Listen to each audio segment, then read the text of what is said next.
भारत में डिजिटलाइजेशन को लगातार बढ़ावा दिया जा रहा है और इसी के तहत भारत के कुल 9 एयरपोर्ट्स पर निजी यात्रा की आज से शुरुआत की गई है। पिछले कई दिनों से इस सुविधा को ट्रायल पर रखा गया था, जिसके बेहतर परिणाम देखने को मिल रहे थे। इस सुविधा के चलते अब यात्री कम समय में बेहतर यात्रा कर सकेंगे। सुविधा का लाभ इंदौर के अंतर्राष्ट्रीय देवी अहिल्या एयरपोर्ट को भी उपलब्ध कराई गई है। दरअसल प्रधानमंत्री नरेंद्र मोदी लगातार डिजिटाइजेशन को बढ़ावा देने का अभियान चला रहे हैं और इसी के तहत अब डिजी यात्रा सेवा का आज से औपचारिक उद्घाटन किया गया। यह उद्घाटन केंद्रीय उड्डयन मंत्री किंजरापू राममोहन नायडू ने विशाखापट्टनम से वर्चुअली किया। इंदौर में इस समारोह में सांसद शंकर लालवानी, विपिन सेठ सहित अन्य गणमान्य नागरिक उपस्थित थे। यात्रियों को पहचान संबंधित दस्तावेज दिखाने के बजाय बायोमेट्रिक जांच के जरिए ही सिर्फ चेहरा दिखाने पर जांच हो जाती है। आज उड्डयन मंत्री ने विशाखापट्टनम एयरपोर्ट सहित देश के कुल 9 एयरपोर्ट पर इस सेवा की शुरुआत की। इंदौर में हुए समारोह में टर्मिनल में बड़ी स्क्रीन लगाकर मंत्री ने वर्चुअली सेवा का शुभारंभ किया। इस अवसर पर यात्रियों को इस सेवा की जानकारी दी गई और सेवा का इस्तेमाल करने वालों को उपहार भी दिए गए। इस सुविधा के शुभारंभ पर सांसद शंकर लालवानी ने कहा कि देश के प्रमुख एयरपोर्ट में इंदौर के देवी अहिल्या एयरपोर्ट पर डिजी सेवा का शुभारंभ किया गया है, जिससे यात्रियों को दस्तावेज रखने और गुम होने की सुविधा से निजात मिलेगी।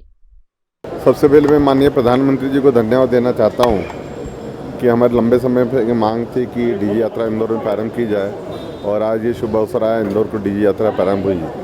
ये सुविधा मिलने से अब जो पैसेंजरों की समय की बचत होगी।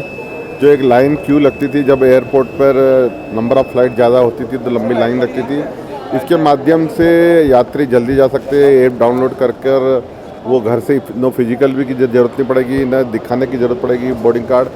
तो एक ऐसी सुविधा है कि जो यात्रियों को समय की बचत होगी यात्रियों के लिए, और एयरपोर्ट को जो सिक्योरिटी है उनको भी एक सुविधा रहेगी। तो ये यात्रा आज से प्रारंभ हुई है। अब मैं आपके माध्यम से जनता से निवेदन करूँगा कि डिजी यात्रा का ऐप डाउनलोड करें और घर से ही अपना बोर्डिंग कार्ड अगर डाउनलोड करके आएंगे तो आपको सुविधा सीधे अंदर मिलेगी जाने की। देखिए, अभी माननीय मंत्री जी ने स्पष्ट कहा ये डाटे 24 आवर रहेंगे एयरपोर्ट के बाद, उसके बाद अपने आप समाप्त हो जाएंगे। तो डाटा को लेके जो एक भ्रम फैलाया जा रहा है वो बिल्कुल मिथ्या है, कोई डाटा स्टोर नहीं हो रहा है। क्या कि जो 15 सेकंड से 1 मिनट तक का टाइम लगता था एंट्री गेट पर, वो 5 सेकंड तक रिड्यूस हो जाएगा। तो जो टाइम है पैसेंजर्स को पहुंचने के लिए बोर्डिंग गेट तक, वो काफ़ी रिड्यूस हो गया और सीमलेस और हैसल फ्री, यानी आपको कोई अपने क्रेडेंशियल साथ में कैरी नहीं करने। आप एक बार डिजी यात्रा पे अपने को रजिस्टर कीजिए और जो अब टोटल 24 एयरपोर्ट्स हो गए हैं, आपकी यात्रा बहुत ही सुखद होगी और सीमलेस होगी। इसके साथ साथ जो प्राइवेसी का इशू किया जा रहा है, बताया जा रहा है, वो बिल्कुल इसमें सेफ़ है और कोई भी डाटा पब्लिक में शेयर नहीं होता है, आपके मोबाइल ऐप पर ही रहता है और उसके बाद 24 घंटे के अंदर डिलीट हो जाता है।